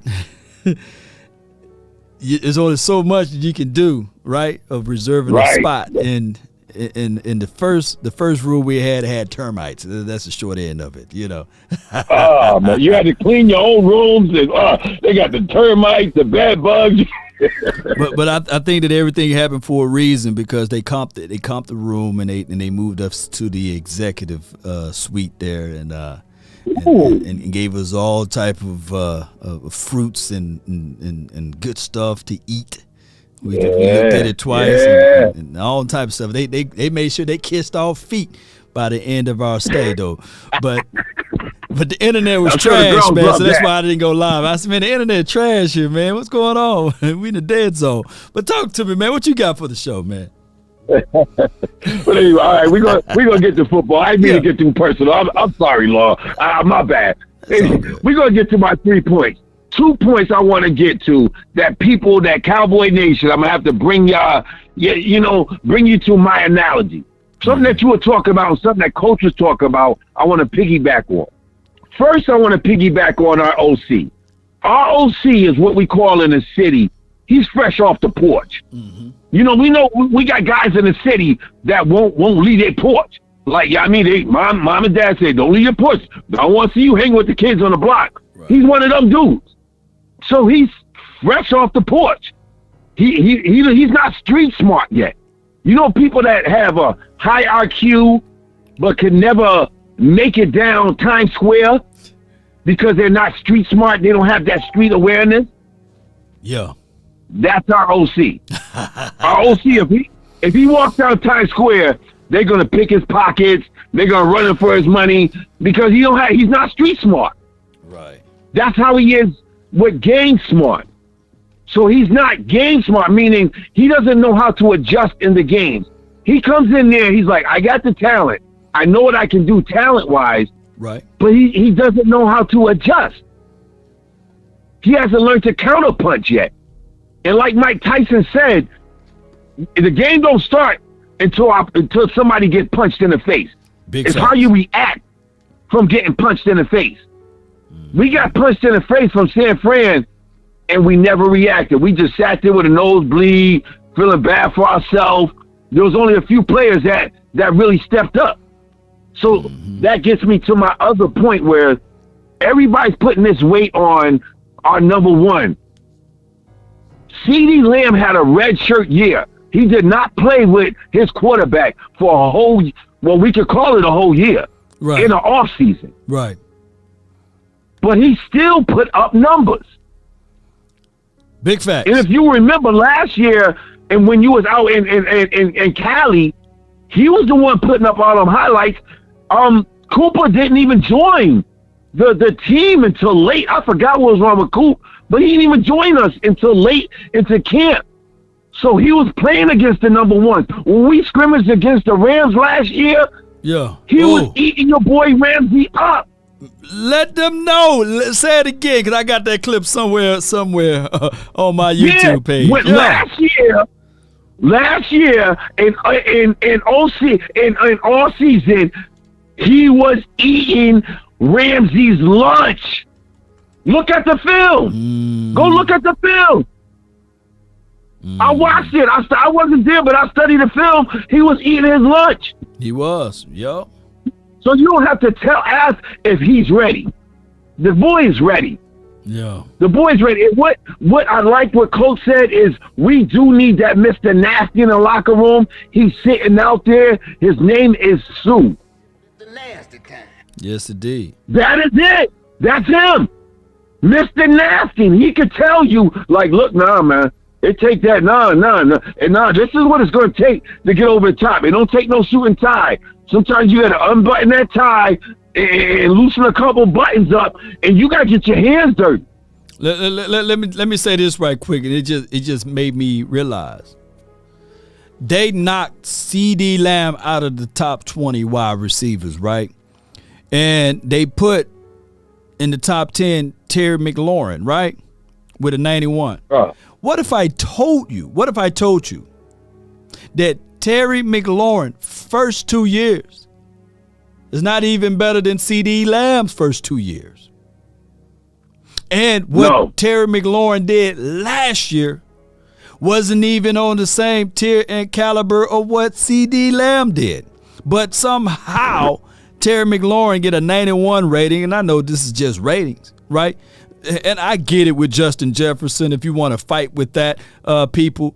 But let's be real with it, man. They just hate the Cowboys. It got to be. They just hate the Cowboys. I looked at that top 100, and I like that. I didn't see no Cowboys on, so I stopped watching it. I'm like, bro, come on, man. How Micah is not on that list? If y'all hating on the boys, first of all, y'all got, if Trayvon is not on that list and Micah's not on that list, that list is what we call in the hood fugazi. Yeah. It's not authentic, bro. We don't respect it. No doubt.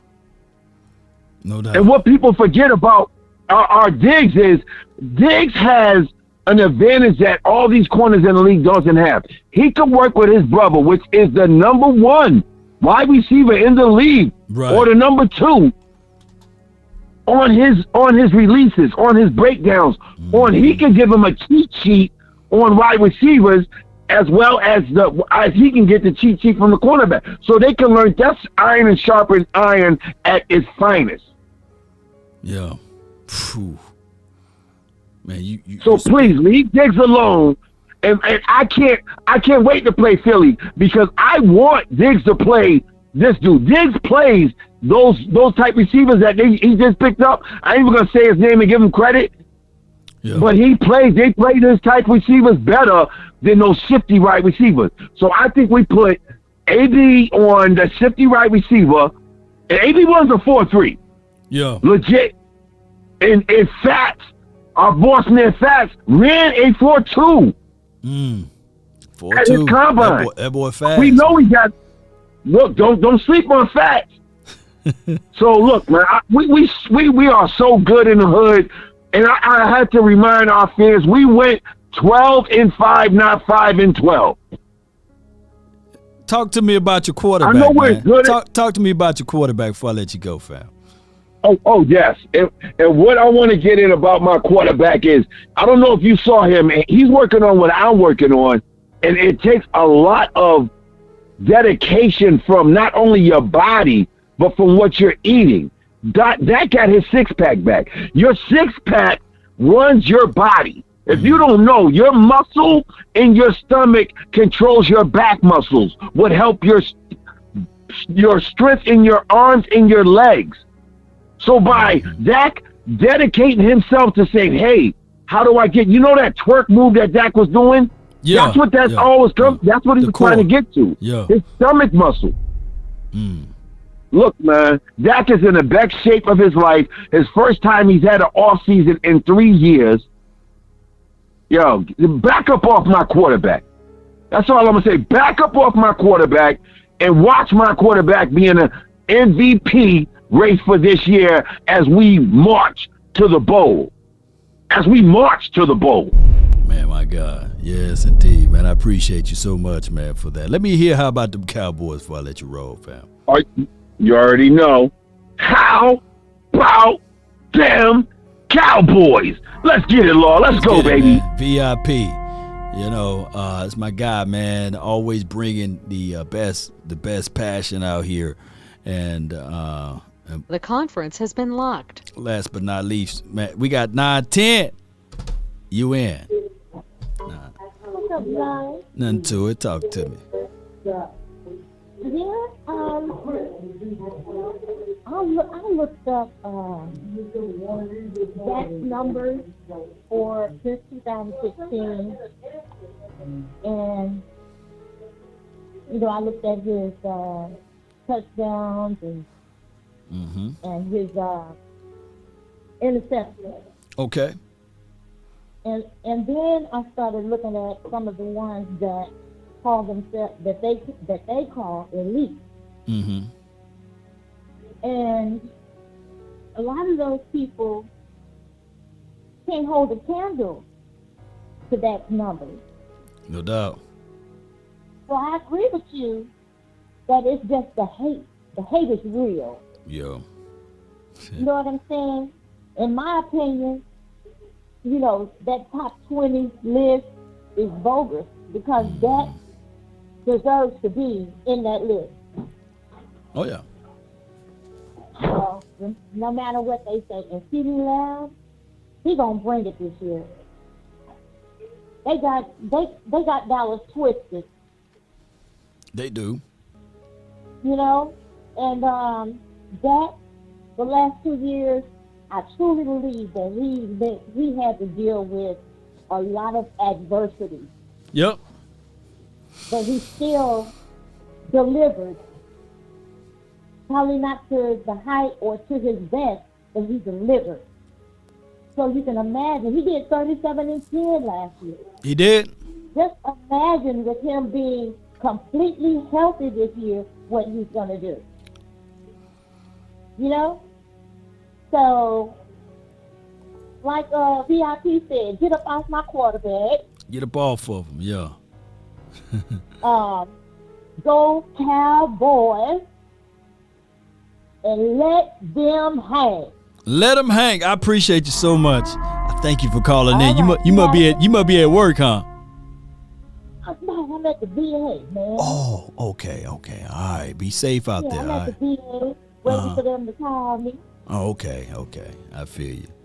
All right. Well, I hope all is well, okay? Were you in the military? Well, my father, he's a military guy, but I work hand in hand with, I'm on the federal side, so I work hand in hand with some of the veterans there. Oh. Okay. Well, thank you for your father's service. Appreciate it. And y'all have a good day, Cowboys. Indeed. That's what I'm talking about. Yeah. I'm a federale, federal agent over here. All right, I thought I was last but not least, but I got the 904. No. My bad. You was already here, DT. My bad. I got Marv. What up, man? MJ, man, what's good with you, man? What's good with you, man? Talk to me, man. Talk to me. Hey, family. I talked to Steele this morning. I was like, man, getting ready for this camp in 2 weeks. Okay. One more week, really. Right, one more week. Okay. Yeah, it's going to be on fire. But, yeah, we're going to be ready. That big defensive tackles, everything. We're going to be ready, man. Yeah. Be ready. Yeah. Hey, y'all saying Ezekiel Elliott is cut up. Your boy, Dak, is cut up. Yeah. CeeDee Lamb is working on his route running. Yeah. The corners are fast, like me and you talking about 4-3, 4-4, 4-2s. Yeah. The linebackers 4-3, 4-4, 4-5s. The DNs 4-4, 4-5, 4-6. Yeah. And the big dirty in the middle got that weight, lifting weight, and they ready. And everybody, all our offensive linemen been working with Duke. Yep. Y'all in trouble. Duke. They taking it serious. The only person is Kellen Moore. Everybody else doing their part. Not Kellen Moore. You got to come through for us, baby. If you call the right plays, we going all the way. Mm-hmm. And everybody, don't worry about Steven, because I'm like Steven. I told Steele this morning, what you told I'm not paying no $20 million for nobody to give me one sack. I ain't paying no $30 million for no person to be when it come to the big game, he choke. And all the Cowboy fans, and we be crying. God give us one tackle or 3 penalties. No more that. Steven ain't doing that no more. Steven is doing like his coach, old coach, Jimmy Johnson. Steven, I ain't paying them sorry players. I'm going with the youth. The youth. It's the youth movement, y'all. Let them, like you say, steel cut steel, iron cut iron. The best man win, baby boy. And that's how you make it to the Super Bowl. And the way you've been putting it down, you keeping everybody with all the players you bringing up along so they can see that they ain't know about. God, this is our chance. We're going to be ready. I ain't worried about no Philadelphia. Philadelphia worried about us. That's why they doing all the movements. They say, man, they beat our butt. We gotta get a new corner. We gotta get a receiver. Yeah, they are hasting. You know, they are. They got a little nervousness to them. You know, and I love it. Yeah, they nervous. I love it. You know, they lying. I heard they lying. They said, yeah, man, the quarterback did throw pretty good, man, to AJ. AJ wasn't even there in practice. You see what I'm saying? They are trying their best. Hey, Law, and you got to do not to take off course. They doing the same thing with my Lakers. They crying because they try to pimp. Look, guys, the teams they try to hate on. Remember, the number 1 team in the world is the Cowboys. The number 2 team in the world is the Lakers. The number 3 is the Yankees. So what they do, y'all, all the owners and everybody try to make sure, we got to make sure we dog this Dallas team, and we got to make sure we pimp the Lakers. Because everybody else in the NBA, they give them it's like, it's Law, the number 1 pick. Oh, Law, we'll give you, give us 2 first-round, Law, and we'll give you Law. But the Lakers come from you. Oh, no, Mark, give me 5 first-round picks. I want your mama, your daddy, your uncle. They try to get over. Like, nah, man, we ain't doing that with Westbrook. We just gonna keep him 1 more year because we got $90 million. We'll have $100 million to take all y'all players. So they try to get over. That, hey, Lord, I told one of my friends, I said, y'all better be careful. Because say KD play this year for New Jersey and then stay all that money there next year, and then KD say, man, I'm going on play with LA. Get me out of here. Send me to Los Angeles. Los Angeles got $100 million to spend. So you better be careful what you know what I'm saying? But we going to the Super Bowl, Law. Cowboys, this is our year. I'm going to see you at that camp, Law. Look out for you, brother. Take y'all out. Make sure y'all have a good time. And beautiful LA. It's like 90 degrees here. But we get a good wind, though. That wind blow, we be feeling good at nighttime. No doubt, no doubt, MJ. I'm about to call you Coach, but no doubt, man. I appreciate you, man, because you and Coach are on the same levels as it relates to respecting Stephen Jones. Both of y'all are believers in Stephen Jones. Both Marvs. I think if you're born a Marv, you believe in Stephen Jones. Because we hey, remember, guys, always Dallas is bigger than Marv, bigger than Law, bigger than Kevin, Lou. Yeah. So I always been like this. I've been a Cowboy fan. I'm going to go down when it fall down, and I'm going to go up when it go up. I'm a Cowboy for life until I leave this earth. So I don't be complaining. I want the young boys to play anyway. No doubt. So, I feel you on that one, you know, man. Yeah, I really appreciate you for calling in, MJ. Yeah. I have to catch you before you get off this phone because I know I'll get you. Sometimes, hey, you notice, sometimes I'll be the last call and sometimes Coach be the last call. No. And your boy, they just got off the phone for the woman. He be talking real stuff, too.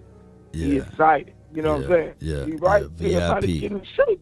And Queen, yeah, you man. gotta get that body in shape, man. I appreciate you. Let me hear before I let you go, fam. All I want to tell all y'all, we ain't gonna be no more crying. And how about them Cowboys? Let's get the Super Bowl. Good. That's my guy right there, MJ, man. He was the last call of the day. I really appreciate those who tuned in to this episode and those who shared this content. Cowboy Nation, hey, we gonna have some more stuff to come out throughout the day. I will actually give you guys a short piece of the Dorrance Armstrong analysis, just an observation study, not such of a breakdown, but it's just some observation look of Dorrance Armstrong and what we are trying to do heading into this training camp. Guys, we need to look out for with bigger roles. I would say Kelvin Joseph. We need to look and see whether he's going to bring to the table. And let me see, man. There's one. The conference has been unlocked. Okay, 254. I was gonna let you in, but because he kept calling, or he kept calling. Shout out to you, Todd Cook. Appreciate you so much. Thank those that's on the YouTube and they're commenting and being part of this episode, Cowboy Nation. As we get on up out of here, it's still a beautiful day. And I can't wait to get things going the best way possible. I appreciate those who shared the content. Thank those who subscribed today. Be sure to hit that like button, by the way, to let people know where to go when they want to tune in to Cowboys Sports Talk and beyond. It is what it is at this point and at this time. Many people, shout out to you, Big Sarge, can look back at this moment and say to themselves, all right, this team, we heard it last year, we heard it the year before, we heard it the year before that, and all Cowboy fans do is say the same thing over and over again. Well, I almost said beyond the time my beard turned gray. I almost said beyond the time that I'm able to speak. How about them Cowboys, right? So, appreciate you, Todd, man. Thank you for the fire emojis. Shout out to you, Mickey. Appreciate you. It's all good. I tell people all the time, if you want a thing bad enough to go out there and fight for it, to work day and night for it, to give up your time and your peace and your sleep for it, if all of your desires of it makes you quite mad enough that you don't get tired of it, and it makes you hold all other things tawdry and cheap, if life itself seems empty and useless without it, and all that you scheme and dream is about it, if you'll gladly go out there and sweat for it, fret for it, plan for it, and lose all terror of your mind for it, if you will simply, just simply go after the thing you want, if dogged and grim, and proceed and beset it with the help of Almighty, my friends, my beautiful friends, you will get it. And that's right, Todd Cook. And that's right, Monet, Sally Lawyer, Tony Simmons. Let's continue to grind. I love when I see my young players out there grinding. Tyler Smith could be anywhere in the world with the money that he got from his paycheck. But he's with Duke, Manyweather, right? And not just him, Tyler Biotish, Terrence Steele. These boys are locked in, they're focused. You know, they're not worried about the naysayers. They listen to Beyonce. What'd she say? You won't break my soul. Can't break the soul. Can't break the soul, baby. Let's go. Let's get it. Roll those credits. Appreciate everybody for tuning in and being part of this episode. The name It's Law Nation. Let's get it. Todd Cook, let's go. Curtis, appreciate you. Lisa, I see you. Money out of the anus. Thank you for the super chat. Daryl Thorpe. Jay Burson. Sip the truth. 34. Let's go. Come on. I got wifey on bling and she freeze. Cold Coolin'. Shout out to you, Choctaw, Montana, 808. Shout out to you, Sadiqua. Let's go. Still young, but I move like a new deal to my lawyer. If you're down in my management, I'm just warming up a way till I producer saw the numbers. Run those credits again. Chalk it up. Talk of the time when you're talking up. Wanna get you a ring and you tough enough. Wanna get you new things with your pockets dull. Run it up. I used to be quiet and out of luck. Mickey. Now I move up and move humble cause they hate and jealousy. My mama telling me count up your blessings and run it up. 74. Nowadays nothing really excites me. Only one of me and nobody's like me. Phone ringing and I tell them it's I got wifey on bling and she freeze. Photo. Please. No photos. G's. No. Please. No photos. I keep giving game away. I put game on layaway. I got paid to play today. I get paid to stay away. Get paid, I get paid on rainy days. Yeah. I might make it rain today. I got paid off pain today. Thought it'd take the pain away. In my own lane, finger roll. I would never sell my only soul. Heard your whole team was for sale. Heard it's on the market for the low. Who the realest, we might never know. All this acting, you gon' play a role. Give you the world when they sign you up. Try you out and then they line you up. Ooh. Now you're looking hungry, ribs are touching, need some food. Need some milk, now you're all on live acting surprised, but you was need full. some milk. He needs some milk. Spend the day, now you're old news. Come on. Now you got the pen and pad, you're trying to take my moves. Nowadays, nothing really excites me. Only one of me and nobody's like me. Phone ringing and I tell him it's I got wifey on bling and she freeze. Photo. Please. No photos. G's. No. Please. No photos. Nowadays, nothing really excites me. Only one of me and nobody's like me. Phone ringing and I tell him it's I got wifey on bling and she freeze. Photo. Please. No photos. G's. No. Shout out to you, Dale Junior. Let's slow it down right quick. Let's slow it down. Hey, if you don't like this episode, why don't you lean forward just a little bit, right there. Come on. Hey, come on. Martin, appreciate you for 12 months with the crew. Take a drag of my cigarette. Breathe me out, breathe you in. Again. Yeah. Take a bite of my burger, babe. Save the last bite for you. And you. For you. Ooh. Don't let the street lights hit you. All alone. Come on. It's danger, baby. You know it's dangerous to go alone. Don't let the street lights hit you. Settle down, Jerry. When you pray for rain, you gotta deal with the mud. Wherever you go, whatever you do, play it too.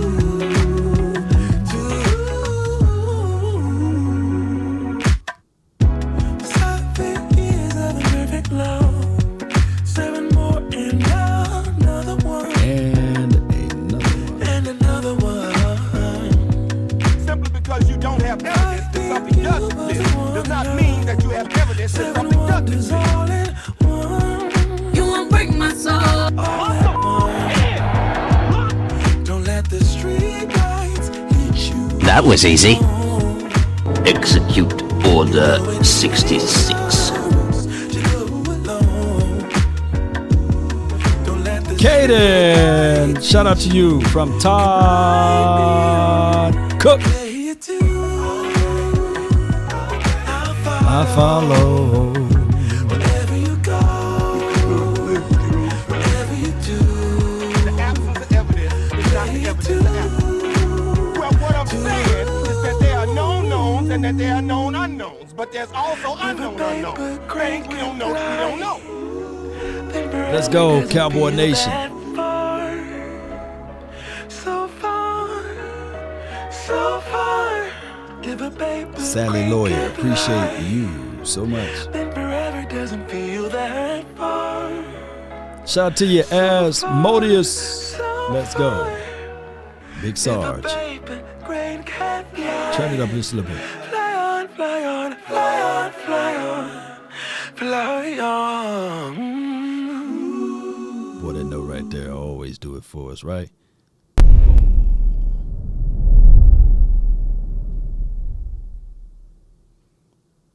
It's one of them.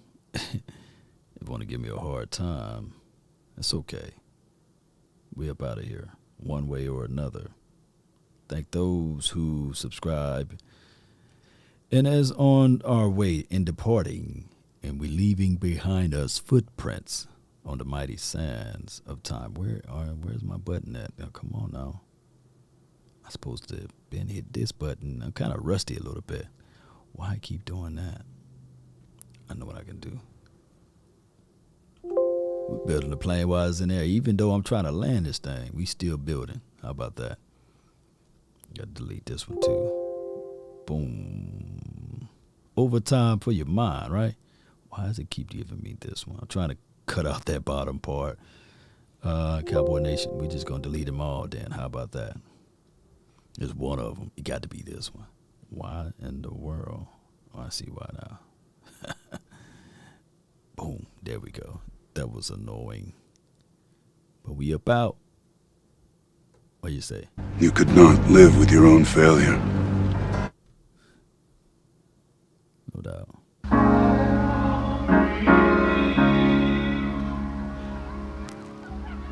Until next time. Right.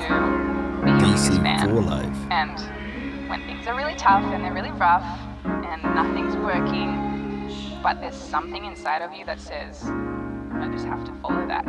Because you don't know who you're going to meet. Dre Day, salute.